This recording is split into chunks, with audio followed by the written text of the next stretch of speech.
go. Thank you for this opportunity to speak with you as the Associate Minister of Housing, in which I support Minister Upson around various operational mahi related to the social housing register and emergency housing. A massive challenge for many of our communities and whānau, and absolute focus to ensure particularly children, but all whānau come out of emergency housing situations and into warm, dry whare.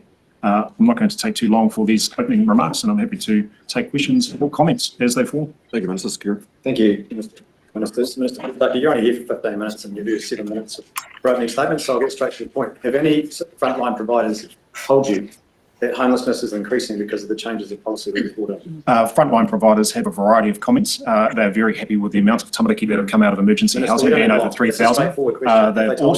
They've also said that we've been very clear around our expectations regarding responsibilities with emergency housing. Providers told and you some of them, that homelessness has gone up because of your policies? We've got 8 minutes. Please answer the question. Mr. Chair, I'd like the opportunity to actually speak without being spoken over. If I have that opportunity, I might be able to get directly to those questions which actually exist in a context. The various community housing providers and others have observed a number of things, including some observations around homelessness, if you are meaning rough sleeping. They also observed, as did the census, the amount of people rough sleeping between 2017 and 23 increased remarkably. Has frontline providers told you that homelessness has gone up because of the policies that you have brought in? If the member is asking about rough sleeping, which is part of a homelessness description alongside uninhabitable housing and a range of other matters, they have again announced that yes, homelessness, rough sleeping increased significantly between 2017 and 2023, and there continues to be levels of homelessness. They've also observed that there are various pathways for people who are homeless to access housing, whether or not that's rapid rehousing, transitional or other matters. Well, I'll ask it another way then. Frontline providers have said to your face that because of the changes you brought in, homelessness has gone up, haven't they?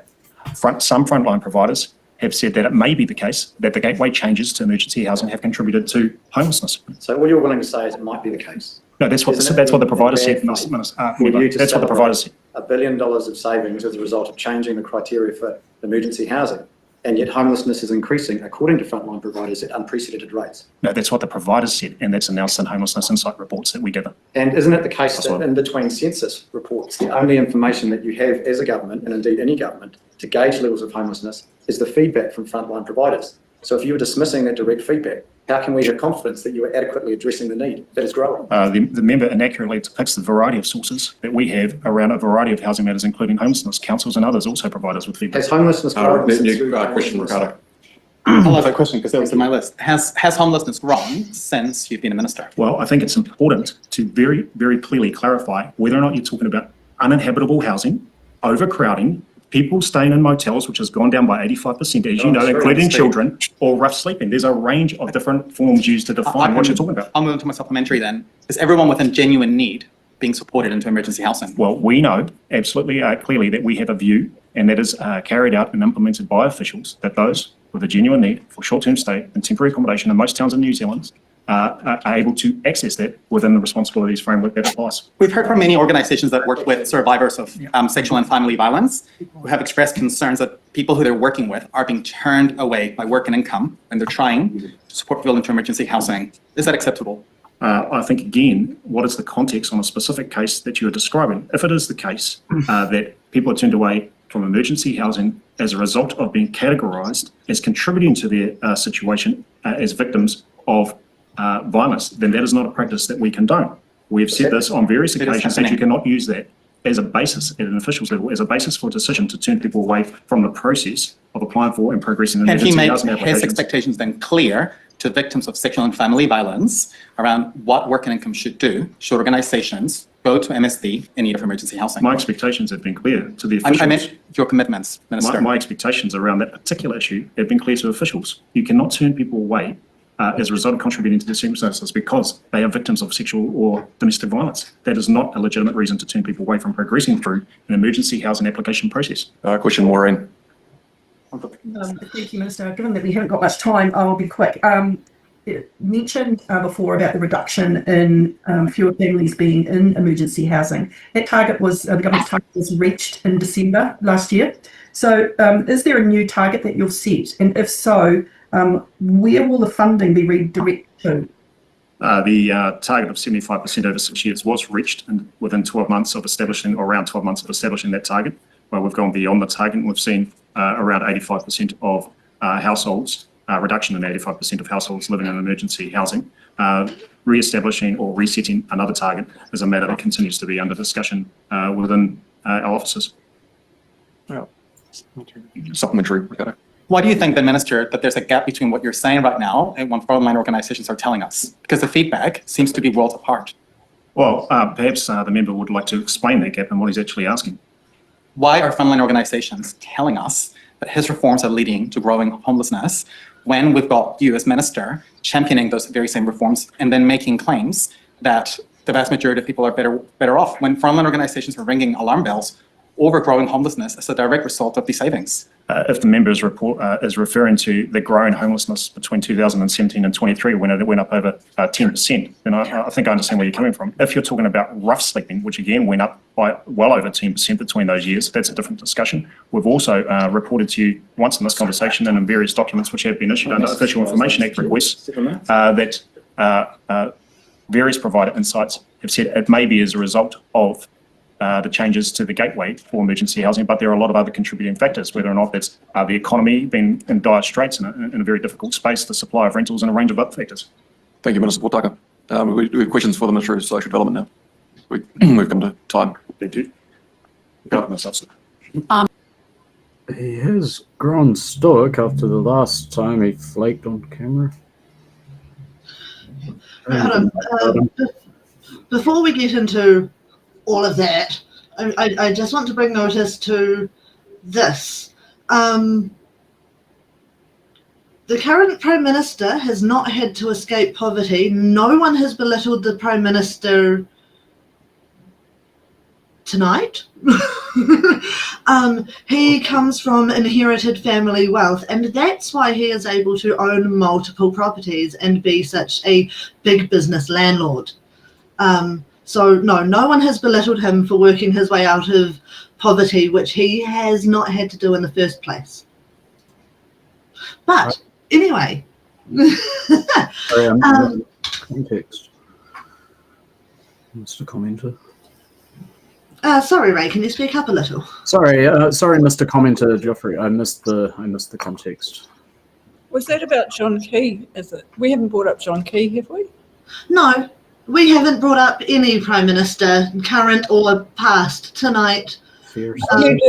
He did. He said his mates, his rich mates in Hawke's Bay, maybe. Oh, yes, but that's not talking about him personally. But Well, that was interesting, the back and forth banter there, where I don't understand why, if it's a detailed thing, why are they not staying in longer and getting to the bottom of something that's so important? Oh no, because he's shifting the question, Buzz. It's just politicking. It's not actually operating as a select committee because he's refusing to answer the question, and McNulty's doing a very good job on him, but he's not a strong performer in the House, which is sad. This guy, I mean McNulty is, but this is a really critical role, and he actually gave McNulty everything that he asked him for. He could have just said it right from the get-go. Yeah, I think that's probably right, because that's exactly what he said in the end. And he could have just saved so much time. It's like, we're not here to furk spiders, But we are not. It just took ages. What I sort of feel like, because we're in one of those towns, so we're when I say that, I mean we're in a town that a lot of hoteliers converted their motels into the emergency housing thing. Oh wow! And because it was actually quite lucrative for them, because these things got renovated every year, and they got paid quite a lot of bit of money. But as soon as this government came in, and they looked at the terms and conditions of the contract, like I've got a friend that was doing it, he said it's just not worth it. So what's actually happened is the amount of places that people could go has gone from, say, if it was 20 or 30,000, it's gone down to about 100 or 1,000. So what's the outcome? People are going to be sleeping in their cars because there's nowhere to sleep. And then the council-owned things that he spoke about, that's all very well too, but that could actually get a bit more context. the government doesn't want to pay the actual market rents for those. So we've got about 30 of those that got built in an area which is supposedly social housing. Those rents actually end up more than what the rents would be just any old house that's around at the moment. So those things are empty because even people with jobs can't afford to pay that much rent in Levin, you know. So, but those were made on the premise of the previous government's policy, and they would have been fine. They would have been rented out. So it's really a supply and demand thing. There's too much demand, not enough supply, and it's got nothing to do with their policy. But, you know, it's awful to think that they're just so casually talking about this. This is a bloody cold winter so far. For people that are sleeping in their cars, that's horrific. You know, it's horrific. You know, it's not like Australia where it's warm. This is a bastard of a country to sleep rough. And for them to treat it like that it's sort of where he's like going back and forth and they're going homeless or sleeping rough. Like, what's the bloody difference, mate? There is no difference. There is absolutely no Actually, difference. yeah. Whether you are sleeping rough, sleeping in a car, sleeping under a bridge, sleeping on your friend's couch, sleeping out the back of a motel, it does not matter. You are still homeless. In the context of the question, it might have. Sleeping in a tent in a campground because you can't afford to go anywhere else. Yeah. Sleeping in a long stay cabin in a campground for $400 a week because you can't afford anything else, or you don't have the credit score to pass the credit check for a rental. It's a distinction without a difference. And so it possibly matters for their stats or what category you fit in, but it actually doesn't matter for the lived experience of the people in the community because it's just desperation. Yeah, sometimes, I mean, a lot of rough sleepers do seem to wholly choose that at a certain point in their life. I've met a few that legit seem to be fit and healthy in their routine.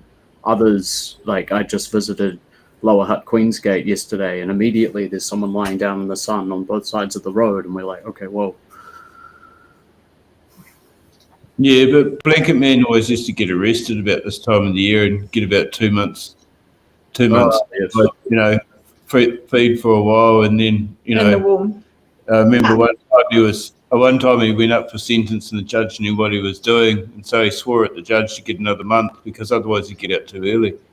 Yeah, I met him at court once too, actually. It was very intriguing. Oh, So he was definitely a very interesting man. Wellington is a much sadder place without him. And Bucket Man, actually. yeah. Right, but yeah. we should attempt to move on. He didn't need that. The answer of the question didn't need to fight. The question was clear. Yeah. Yeah. And the other thing is, it used to be relative, you could live on a single income. In Levin, it was where the manufacturing was done or growing things, and there was always jobs, and you could live off 1 or 1.5 income. Sure. Yeah. And you can't do that anymore. And so even people that have got jobs are struggling to keep housing. So yeah, defining most vulnerable, it's got to be done somehow, but really free up the resources, stop firing people, just do it, pay it back later. Yeah. Make people happy, they'll generate more, they'll pay more tax. Come on. Yeah. I totally agree. I think there used to be a thing in New Zealand where it was a jobs guarantee. And so even when you lost your job, you got paid and you did public work. And so it was considered a human right in New Zealand to have a job until Rogernomics came along. Okay.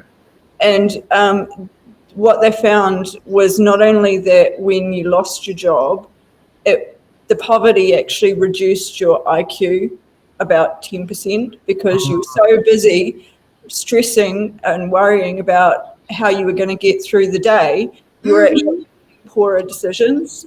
And so it's not like you're not stupider, but you're living in terror and survival mode, and so that actually reduces your ability to make good, sensible decisions. And so everything they're doing is actually contributing to people making worse and worse decisions because you're putting more and more duress. And I think the one I've got that talks about it is a book by Wolfgang Rosenberg, who was an economist here. Write it down. Wow. Okay, we should try and continue. But please let me know what that book is again later so that I can write it. Looks like Ray might be writing it down already. Cheers.